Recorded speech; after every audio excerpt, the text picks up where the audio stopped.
Welcome to the Orange Cactus Coffee Podcast with Mike Kincaid and Jake Goebel. Join them as they experience specialty coffee and document their journey. These friends explore roasts and roasting methods, brewing equipment and techniques, and review the cafes they visit along the way.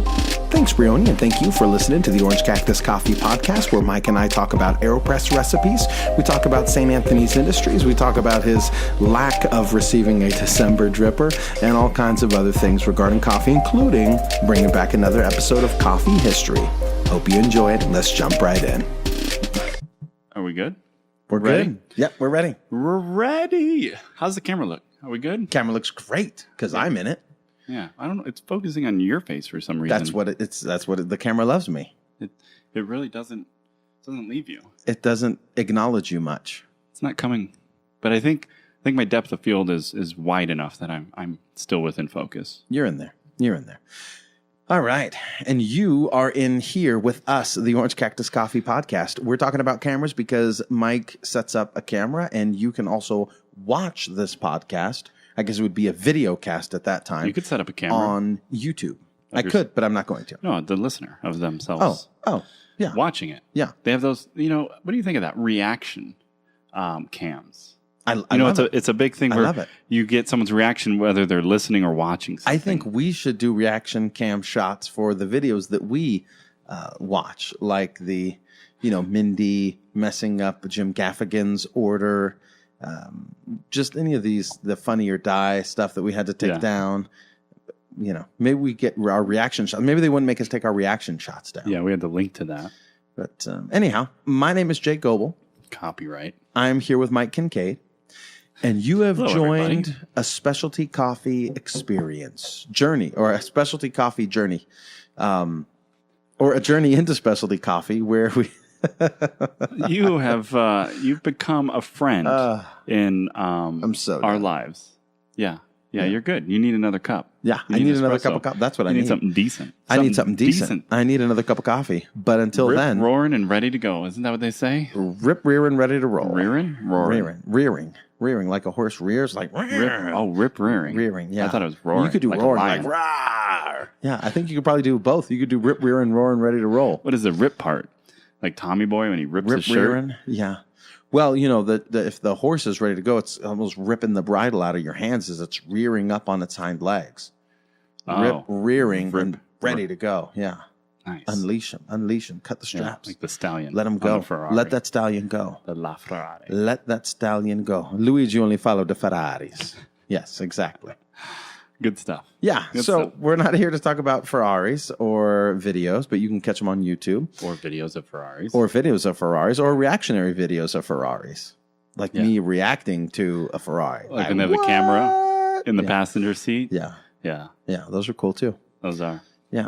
Yep. So if you spend too much time watching YouTube, you know exactly what we're talking about. If you're busy living your life, then you have no idea what we're talking about, and that's fine too. Like the videos. My grandma's reaction to my new Nissan GTR. Those videos. Yeah, exactly. Her first time.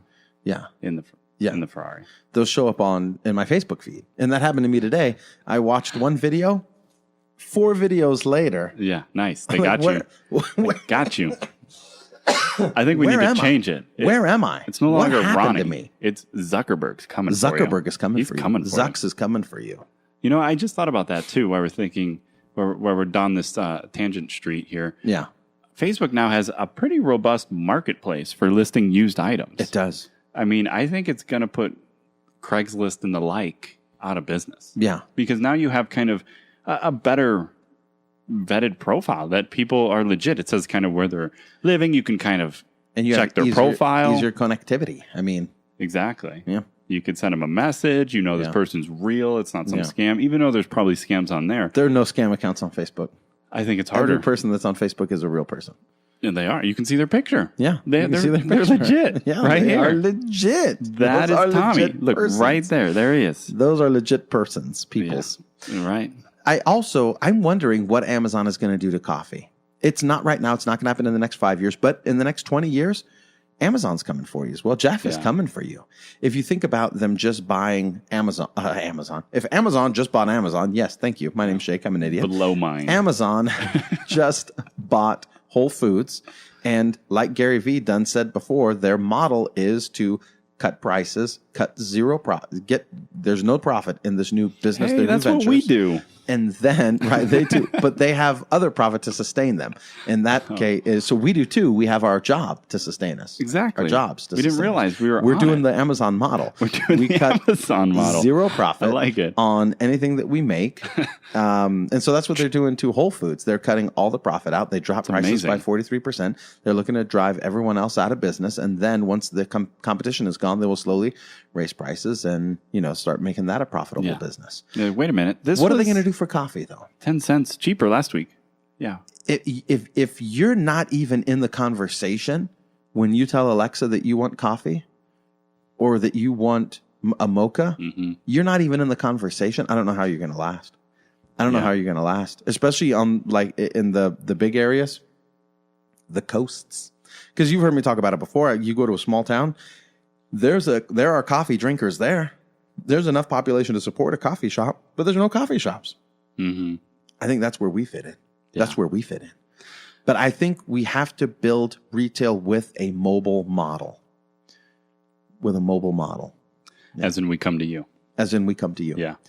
I think there's definitely an element of it. And I think it's going to take time to fully transition. Absolutely. And by no means, I don't think you'll ever see the brick and mortar go away completely. P-Vine doing it. They're just going to have a different model, and it's not going to be the primary focus. I think we should order P-Vine live on the show once.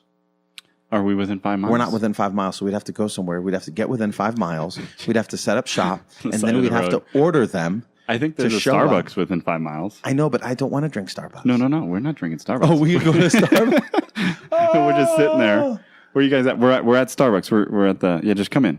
Don't worry about it. Yep, here we are. We're the guy with the headphones. That's me. We paid the price. Jake bought a muffin. I bought a muffin. We're good.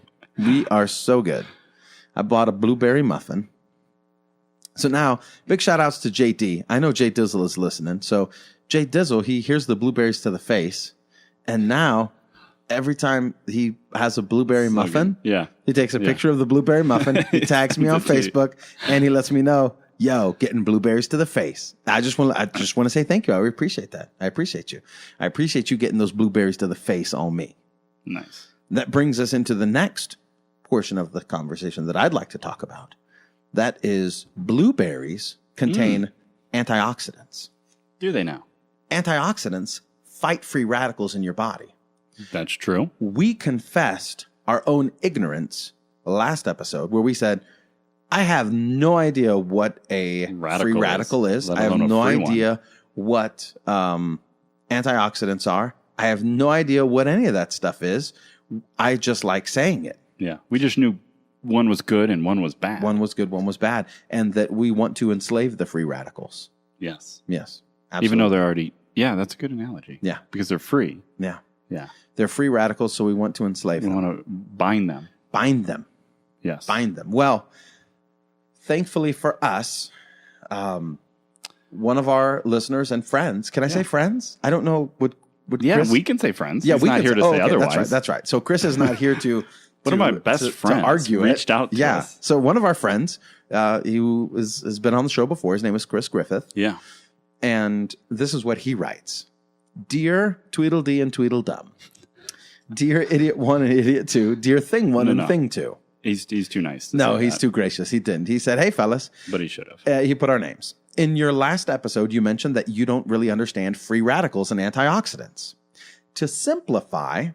Which was appreciated. And I think he has doesn't he have a master's degree in molecular biology or something along those lines? So just the fact that he could take the time to simplify the vast amount of knowledge that's in his brain is pretty exceptional. Yeah, and then put it into words that we would understand. That knuckleheads like us can understand, yes. That's great. To simplify, free radicals are small molecules that want very much to react with other molecules.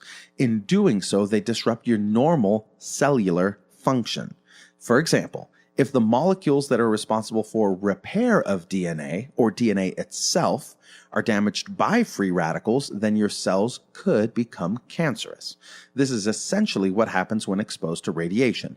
The high energy particles destroy or potentially destroy important molecules like DNA or enzymes. Then your cells can become cancerous.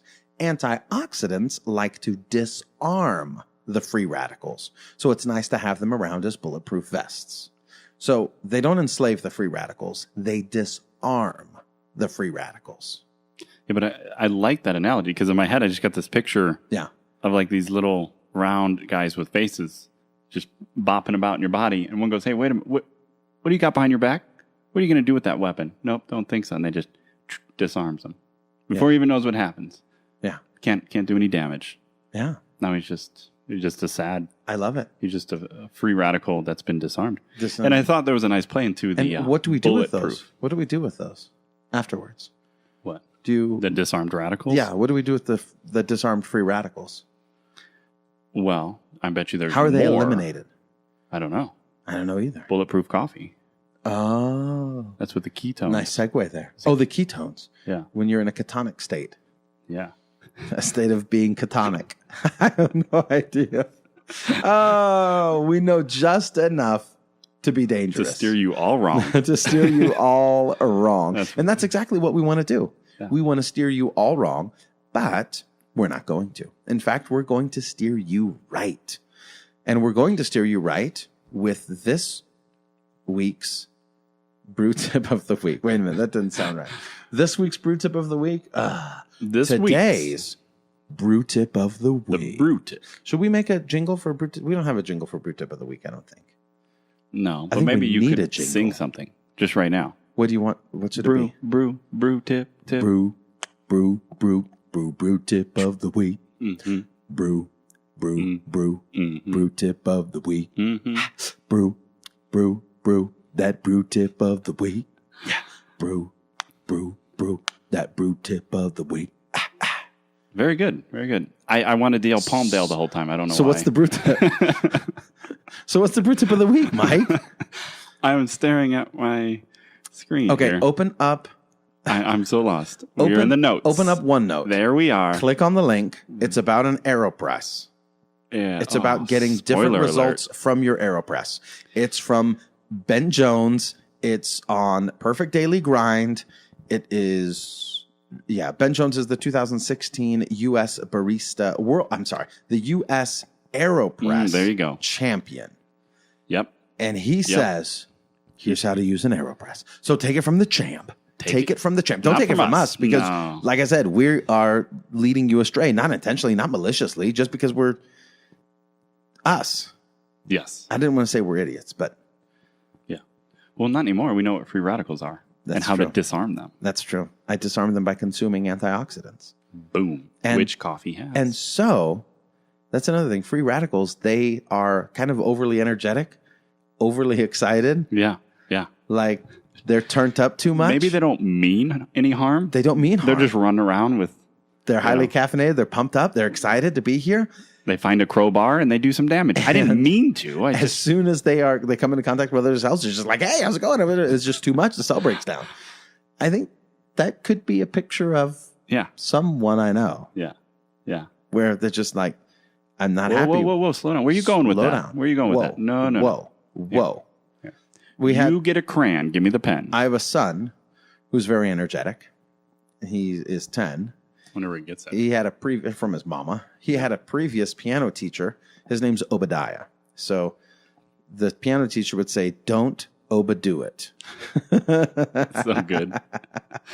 His mama has kept that. Don't overdo it. Don't overdo it. Yeah. Don't a play on word. Do it. Yeah. But it's personalized. Yeah. Personalized for a particularly energetic young man. Nice. So. Yeah. I don't think he ever overdoes it. What do you have? It's good for me. Yeah. Good initiative, bad judgment. Good initiative, bad judgment. That's a great saying. That is Lieutenant Captain Major Hemel. I don't know. Craig P. Hemel. That was my XO. And that was his favorite saying for me. Nice passive-aggressive correction. It's the saying that he used the most when speaking with me. Goebel, good initiative, bad judgment. I wouldn't have done it like that. So anyhow, we've got this article. We'll link to it. Good Judgement, but from Ben Jones, the 2016 U.S. Aeropress champ. What does he talk about in that article? The nice thing I like about this is that it ties in with a previous Manny G recommendation about... Ooh, Manny G, where you at? Taking the devices that you already have and learning to do more with them. Mastering them. Not just wanting Manny to jump. G said to master the device you have. Don't just collect devices. Yeah, don't. Well, passing side note, still haven't got the December. Oh, you still haven't got the December trip? No word, nothing. If you're following the story, if you've been part of the Kickstarter and you've got yours, please don't tell me. Lie to me. I would love to hear from you. I'd love to hear what your experience has been with it, because so far the only thing that you seem to get from the gentleman running that Kickstarter campaign is sarcastic, snide remarks on Twitter. Or silence. Unfortunately, he was silent for a little too long, and a lot of the backers were upset with that. A lot of comments that anything. What's going on? What's going on? Give us an update. Yeah. So we'll see. We'll hold final judgment until... we will withhold. Until December comes. Yeah. Maybe. And see, that's what I would have done. I would have, for the December tripper, it's released in December. I don't know how you don't do that, I know. So anyway, back to the recommendation. This was a great article about how to use the Aeropress to accentuate or draw out particular coffee profiles. For example, we have the King Cup, which is an Ethiopian that has some nice stone fruit and a little bit more acidic type of cup. Ben gives you some recommendations for how to brew for those type of coffees. And I won't get into all of them, but some of the things that he does is he manipulates the water temperature. He'll use 3 filters if he wants a cleaner cup. See, that camped there for a little bit for me. That was probably the most interesting thing that I thought stuck with me too. From this article was that I've only ever used one single solitary paper filter. Just what? For my Aeropress. You've only just done one? Just one. Oh. Ben talks about combining multiple paper filters. He even talks about combining them with the Able filter. And we'll put a link to the Able in the show notes for you. But the Able filter, the metal disc as well. Yeah. So he'll use the Able filter, the metal filter, and then 2 paper filters. Well, yeah, he'll sandwich it. He'll sandwich that thing together. So it's very cool. There's really no limit to what you can do. And when do you stop pressing? When the hiss starts, mid hiss, end hiss, squeeze hiss, there's a lot there. Absolutely. His take on how much to press was the first that I've heard. I've heard of people using multiple filters in any combination, different water temps, different grinds. But one of the recommendations he said, if you want a cleaner cup, or something like the King Cup or a nice washed Ethiopian, stop pressing right before the hiss.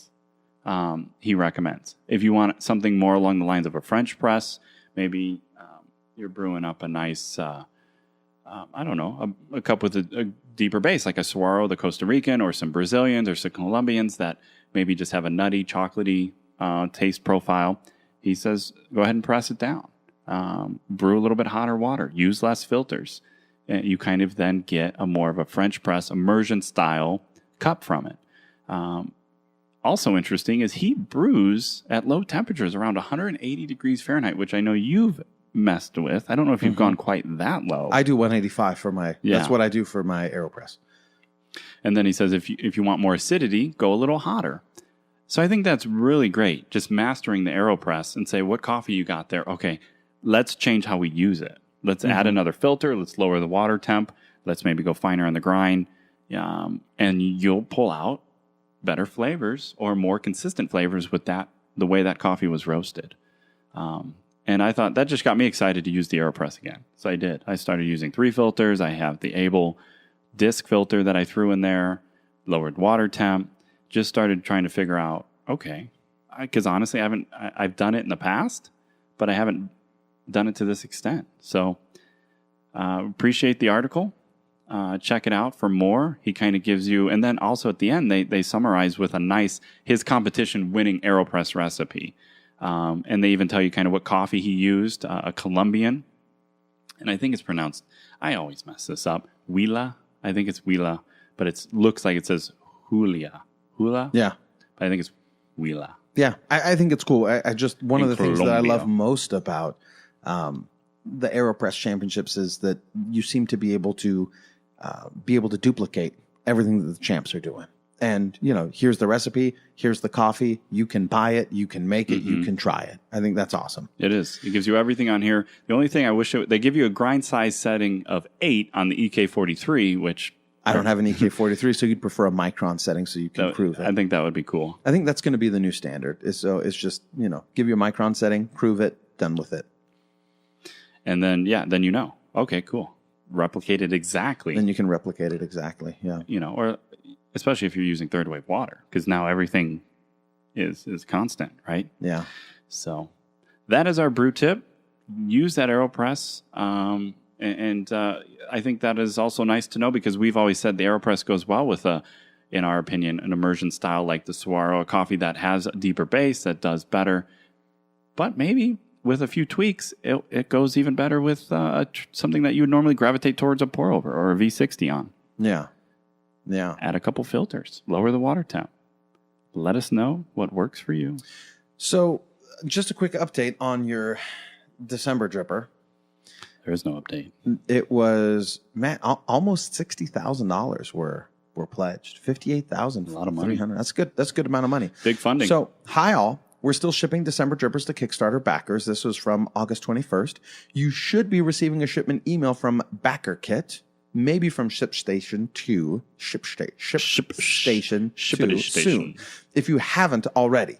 In the U.S., people have already been receiving their December drippers, and we're already hearing from happy coffee lovers as they're dialing in their brews in a way not possible before. So shut up and be happy.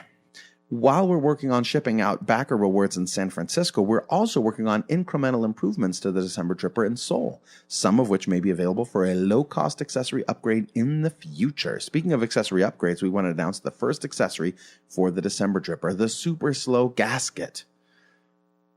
It'll be available in a couple of weeks on the upcoming relaunch of DecemberDripper.com for $5 plus shipping. Maybe the problem is you have not ordered that gasket. Maybe there's a special... Well, so that was August 21st. August 21st. We're on week 3. The site's still not up yet. No. We're on week 3. I have not received any emails. No. And one of the other things, since we're talking about this for a moment, that I found frustrating as well as others is that there's been quite a few complaints of it leaking. That where the mechanism to the saucer and the funnel connect, that there's leakage. And they said, well, each one is handcrafted. Was kind of their response. And they say, sorry you're having that trouble, but each one's handcrafted, and you can actually fix that yourself.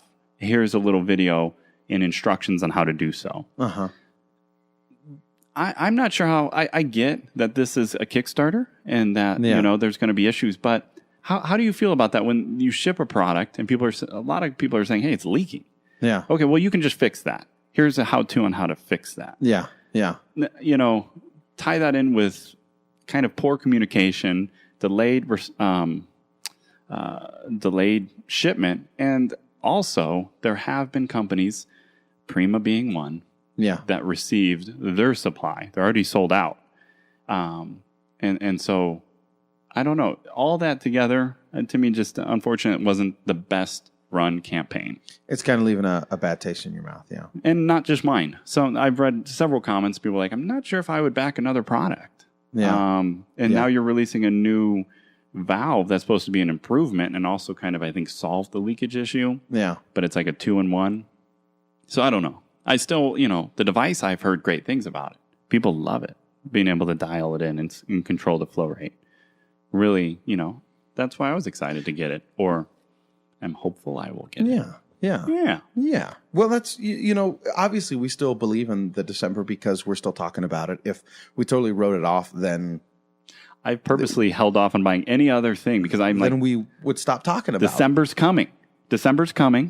Right? We want to give them airplay, right? I mean, they're getting publicity, airtime. Yeah. So, anyhow, speaking of decreasing the flow rate, there's also this little stopper that you can put in the swan neck of the Bonavita. Oh, yeah. A flow rate restrictor. Something along those lines. Have you tried that? I've looked at ordering one, and I found one, but I didn't know if it fit my Bonavita, so I didn't buy it. Gotcha. I thought about that today because, as you know, I've got that 1.7 liter Bonavita. Yeah, the man's Bonavita. It's big. It's big, and it's hard to pour. It's hard to get a 15-second pour. You can't fill it up that high. It's hard to get a 15-second 30 to 50 gram pour for the bloom phase. I found it's challenging to just get that amount of water. Too much comes out. Too much water, too fast. It's easier when it's a third full or less. When it's a third full or less, And I was just wondering maybe if that restrictor, I think so, would help. Absolutely. But I was a little hesitant to buy anything more from Bonavita because, as you know, my Bonavita immersion dripper just broke. What? If you were listening to the Daily Ristrettos. I just found it like this. You'd know that it broke. No. It's just sitting in pieces on the counter. I moved it and it snapped. Yeah, I moved it and it snapped. So the warranty is good for a year. Oh, nice. You're covered. So I emailed them. They emailed me back, and they said they want the receipt. I'm thinking a screenshot of my Amazon order should be sufficient. We'll see. It might. You might be able to generate some type of receipt from Amazon. Yeah. So anyhow, so I heard back from Bonavita, so that was encouraging. And encouraged me to continue to support their products, because if they'd have said, hey, dude, you're kind of on your own, I don't know how happy I would have been with that, because they were... You're twisting it wrong. They were... I'm just thinking. They were... what's the word I'm looking for? Eccentric. Ecstatic. They weren't as quick to get back to me as Wintersmiths. I had a problem with my clear ice spheres as well. Those dudes were like... on it. Like that. They don't mess around. Customer support email came back in a flash on the weekend. I was totally not expecting a response. I got one like 20 minutes later. That's cool. Some dude's over there with his phone in his kitchen being like, this idiot, you put the wrong water in. So he sent me an email. Fixed me up. Now I'm making perfect clear ice spheres, and I need to... Kids keep bugging me. When are you going to make the cubes? When are you going to make the cubes? Yeah, when are you going to make When are you going to make the cubes, bro? You haven't made them yet. No, they start pushing me around in the kitchen, be like, when are we going to see the cubes? So I got to get on that. The sphere's cool, but... Sphere's awesome. I think the cubes are... I drink the sphere everywhere. Wait a minute. Every day. I had the sphere... You drink the sphere everywhere? I had a tall glass, because I bought those big Libby's. They're 20 ounces. And I put the sphere, and it was floating in my drink yesterday. And I was like, you know what? This isn't too bad. And I never got the sphere in the face. Like, it's an unfounded... unwarranted fear. Yeah. Like, you can drink as an adult. You can drink almost. You can drink without hitting yourself in the face with ice. Knock your two front teeth. You can do without that. You can drink it without that. So what's next? What's next on our show notes here? What are we going to? Well, the other thing that I wanted to talk about briefly is from time to time we like to put things to the test. We like to give it the OCC once over, twice over. Seal of approval. Well, for me, it's like the 10 times. Oh, hold on. One thing before we put the December Dripper to bed. Have you emailed them? What? Is there an email for the December Dripper? There, you can. Yeah. Have you emailed them? Not yet. I'm waiting. I'm being patient, but I will if it gets any longer. Because it is September. It's getting there. I think you should give them an email. Give them the chance. Give them the shot. Well, I absolutely will. I'm not going to give up. But I figured I'll give them full 2 weeks, which it's been now. So maybe an email is in order. I think an email's in order right now. But people have been reaching out to them on DM. I follow the comments on the Kickstarter, and other people have said, hey, you just want to know any updates on mine? I'm in the U.S. No response on the comments. So, and some of the DMs, I follow their Twitter, their Instagram, trying to glean information. I figure I can't be the only one. There's probably other people hitting them up. So why wouldn't they just say, hey, sorry for all you people in Arizona, you're not going to get yours. Yeah. Not till Christmas. Yeah. But I will. I will send them an email. So back to what I put to the test. So we've talked about time to time pouring water on a filter when you're doing a pour over. Right? And that most of the guides recommend not to hit the filter with the water directly, because the water then will use the sides of that device and just kind of bypass the grounds and come right out the bottom.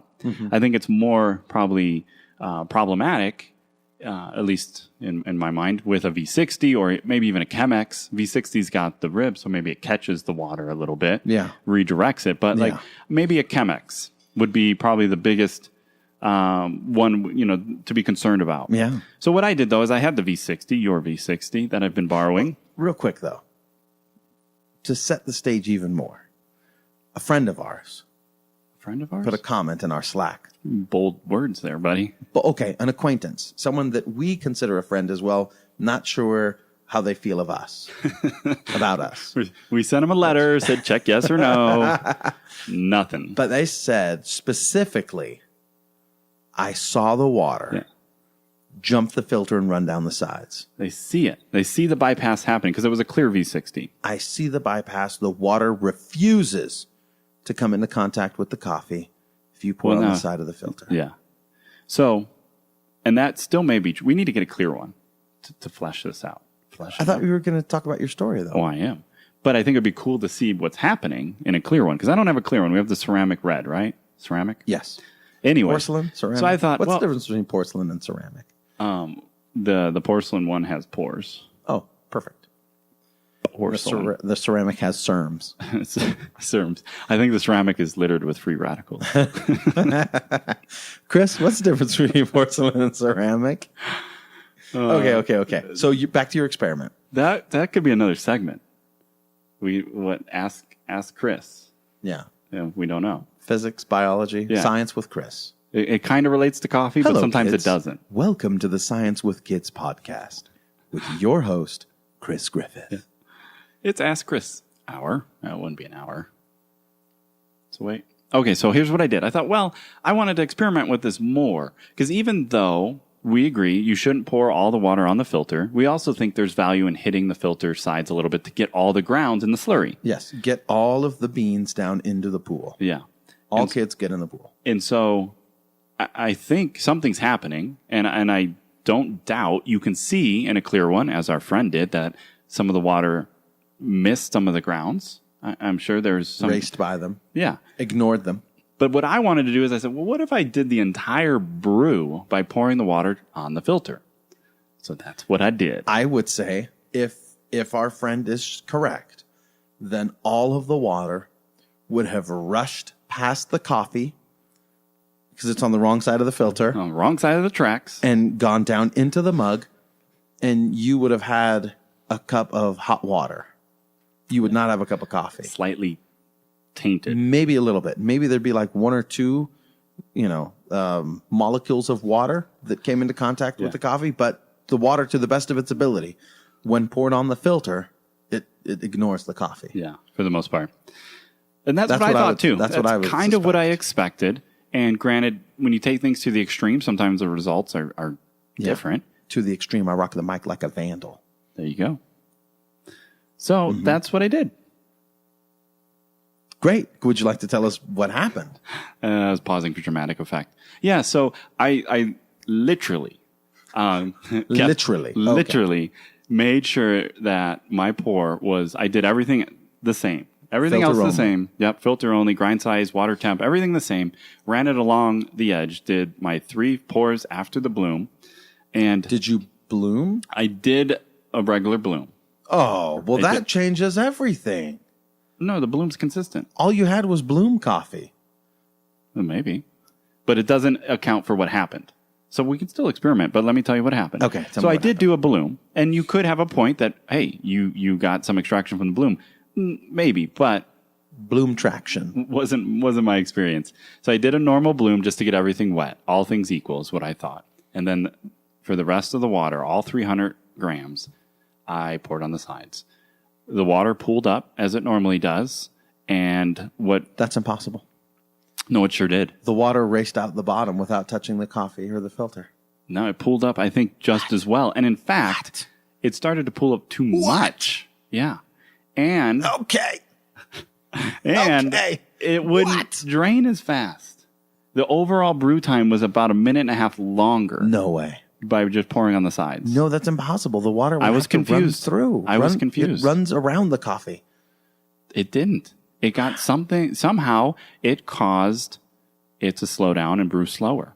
And so I'm thinking, hey, this is kind of turning into an immersion brewer on some level. So it finally all drained. I finished the cup. What was interesting, the bed obviously wasn't level. It wasn't level. It wasn't level. What was it? Because I was hitting the sides. There was a little dome. You can see where... Little mound? Yeah. A little mound. In the middle? In the middle. Because the grounds on the side were pushed down. Were washed down and over-extracted. Yeah, which possibly.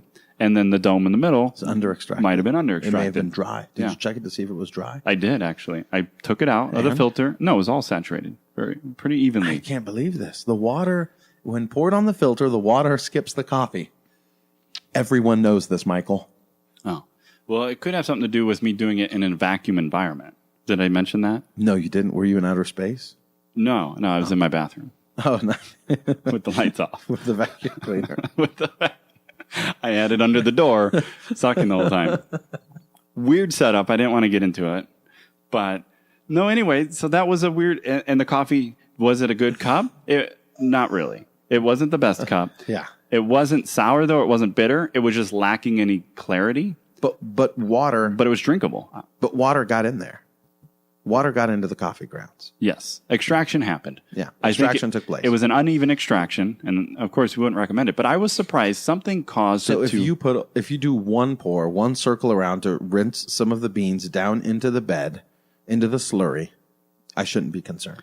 I still don't think so. I still think you're better off. And part of me thinks, well, maybe something's happening with the fines, and it's causing the grounds to be compacted a little better. Yeah. So part of me thought that maybe there's value in balance. Actually hitting the sides, a third of the time and the rest in the middle gives you a good balance between, if your water is slipping through too quickly, hit the sides. It's going to slow it down. It's going to slow it down. I don't know. We got that. Granted, it's not extensive. Yeah. I'll play around with it a little bit more. But it will be. We're going to keep going with this. We need to get a clear one. Yeah. We need to do it with a clear one and see what happens. Yeah.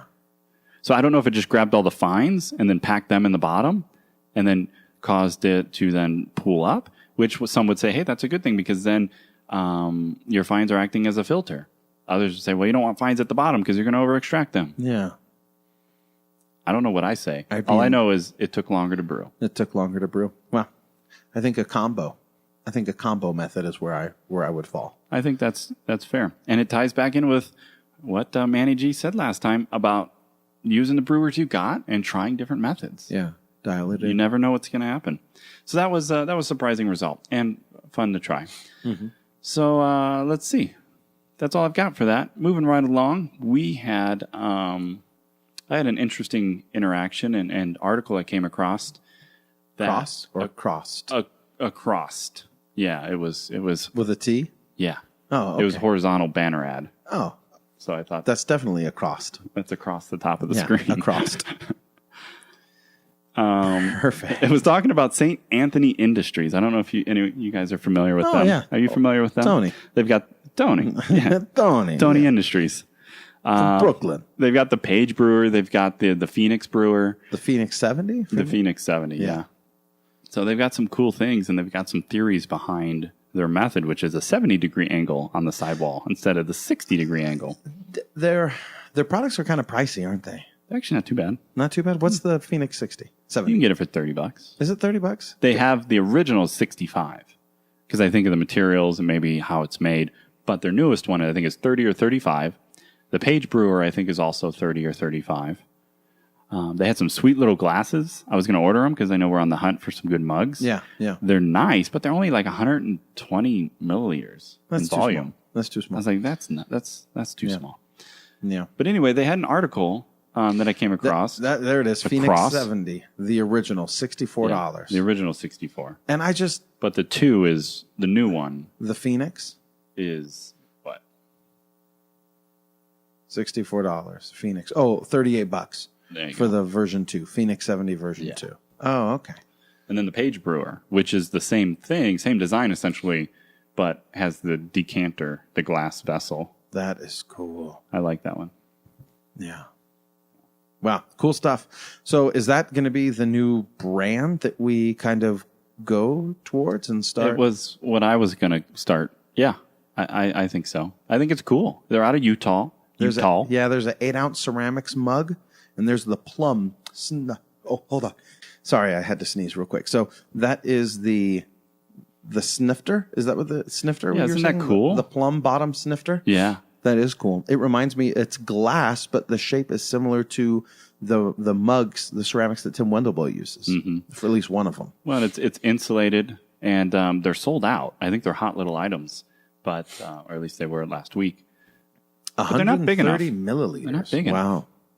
Well, yeah. I think they're designed, for aesthetics and to have a nice. You have the page brewer next to it that is basically your volume of coffee, and then you just pour, as you need it. Yeah. You haven't ordered anything yet? I haven't. I'm waiting for the December. I told myself I'm not going to buy anything until the December comes. Oh, good. Well, that's a good. I know. I should tell myself that. That was my New Year's resolution. I am going to not buy anything until you get the December. I think neither of us will get anything. Can I try new coffees? I'm going to be sending them an email pretty quick here then, because we got to get to trying some stuff. We got to get to trying some stuff because right now I've got the Fellows, the Stag X and the Stag XF. Nice. And I want something different. They might be it.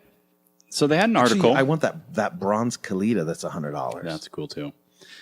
So what I want to talk about St. Anthony is they have a lot of cool products, but there also was an article about something that they were debuting and a service regarding pre-ground coffee, where they had a proprietary method that they were working on to grind and seal, similar to Blue Bottle's perfectly ground.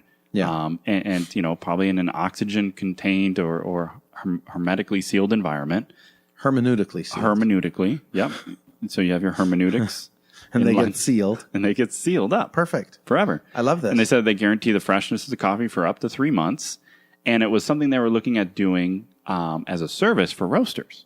So that I can get the Blue Bottle process, that perfectly ground stuff. They don't know because it's all secret. They don't know if their process is the same. But I can get the similar type thing with my coffee. Yes. And they'll package it for me. That's what the article said. And I can sell it. That's cool. So I reached out to them because they didn't have anything on their site that said, hey, this is what we're doing. And they got back to me.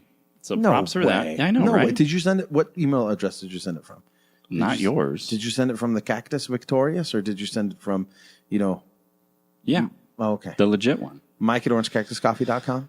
So what they said is an update to that. They originally launched it in Seattle last April at the SCA Coffee Convention. Yeah. Yeah. We were there. No, we weren't. Nope. And so what they said is their plan is as follows.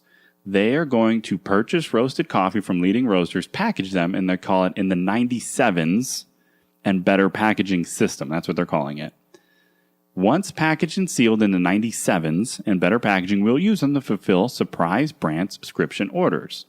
After interest and awareness grows for the 97s and better coffee solution, we will begin to offer BCS. We'll begin to offer our packaging service direct to roasters. So it sounds like they're going to do their own kind of market testing. Yeah, they're going to partner with some established brands, some people that they know, and they're going to see, hey, can we make this viable? Can we do this? Yeah. And then they're going to offer it. Until then, we will pave the way on our vision to make great coffee ridiculously easy to enjoy. I like that. Hope to serve you soon. Great. Walt. See, they've got like little things at the bottom. They've got links. We've got nothing. When people email us and we email back, it's just, hey, yeah, of course. Hey, I'd love to, blah, blah, blah, blah. Long answer, Jake.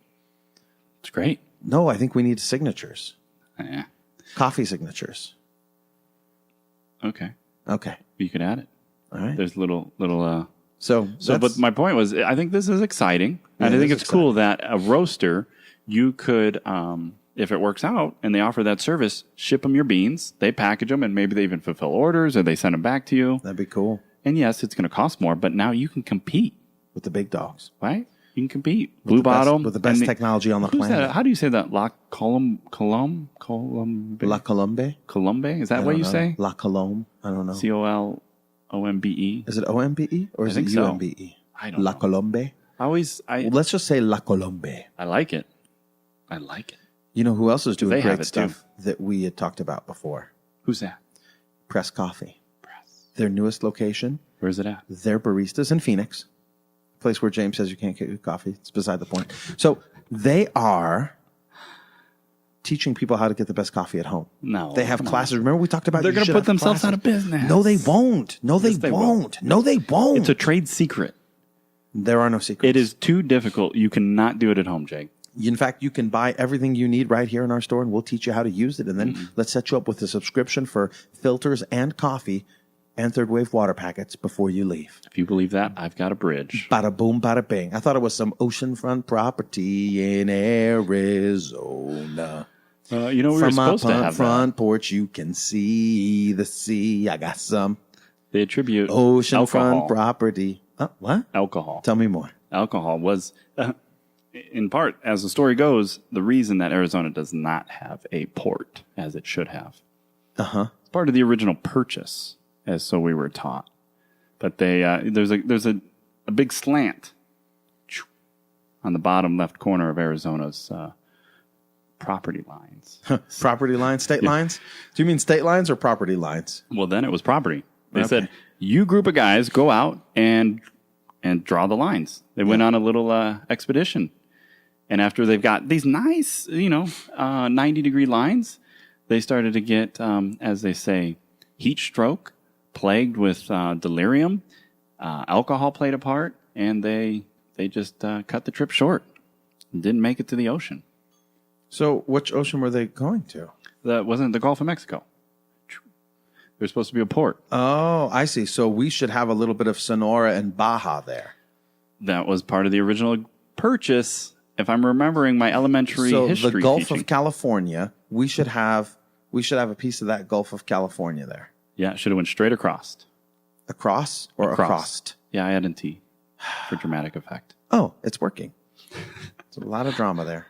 That may or may not be true, but so that that's state what we were line, because it just continues between California and Arizona, continues between Baja California and Sonora. So from pretty much Nogales to Puerto Peñasco, that should all be Arizona. That's what I remember, but y'all can correct me. So Mexicali, Tijuana, and Ensenada should all be part of California? The original purchase agreement included a port. It was probably Puerto Peñasco. Yeah. But there's a few different stories as to why it wasn't when they were, I don't know what they call it. When they go out, they actually set out on a little excursion and they mapped the lines. And they got drunk. And they say alcohol was a big factor in them wanting to cut the trip short. And that's why you have this straight line straight up. Because they were going through the desert and they said, forget this. I ain't getting paid to do this. And Arizona has since not doesn't have a port, doesn't have any beaches, doesn't have any seafront property to sell. Wow, that's fantastic news. Well, thank you for that, Mike. And to piggyback off that little bit of history, let's go into coffee history. Oh, let's go into actual real history, because that real could have been history. completely hearsay. Totally fabricated. I wouldn't doubt it. I mean, if you look at government workers now, I remember, never mind. Surveyors, that's what they're called, surveyors. Yeah. Well, and I think the left state line follows rivers, but it's also quite staggered. And they also say that their compass was broken. Somebody dropped it one night after a couple of cervezas. It's not working. All right. So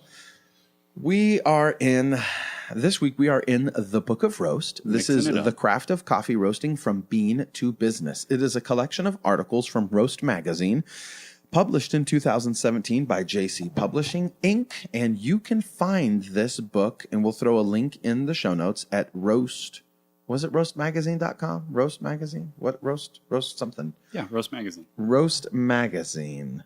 I'm looking for the exact website here. Yeah. But anyhow, you can subscribe to the magazine and you can buy the book.